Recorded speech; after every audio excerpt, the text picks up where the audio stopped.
आता आपण कुठल्या पर्यटन स्थळी जर जाऊ तर त्या ठिकाणी आपल्याला मोठ्या पर्वत रांगांमधून किंवा डोंगरावरून पाणीचा झरा खाली येताना असा दिसतो. परंतु ही प्रतिकृती ही आताची नव्हे तर पूर्वीपासून म्हणजे बौद्ध लेणीचा ज्यावेळेस उगम झाला त्यावेळेपासूनची ही कल्पना आहे ते आपण बघू शकतो.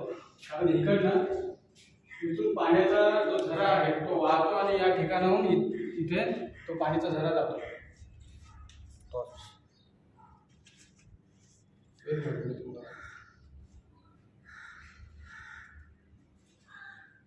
म्हणजे ही पाण्याला जाण्यासाठी जी वाट बनवली आहे इसवी सन 200 ते 600च्या दरम्यान जेव्हा ही कोंडीविटा लेणीचा निर्माण झाला त्यावेळेस जाणीवपूर्वक म्हणजे प्लॅनमध्येच हे होतं असं आपण म्हणू शकतो. त्यावेळेचे कारागीर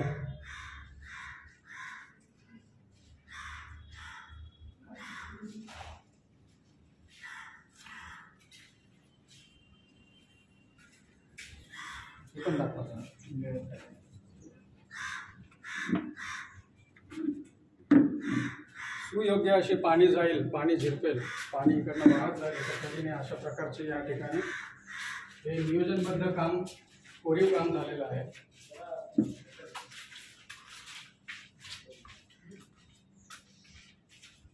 म्हणजे अत्यंत नियोजनबद्ध असं कोरीव काम या ठिकाणी झालेलं आहे.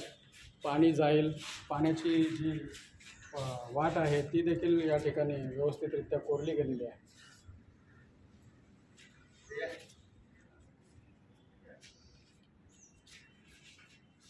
त्यामुळे थोड्याच वेळात अनेक मान्यवरांच्या उपस्थितीमध्ये हा कार्यक्रम सुरू करण्यात येणार आहोत. त्यामुळे मी सर्व भारतीयांना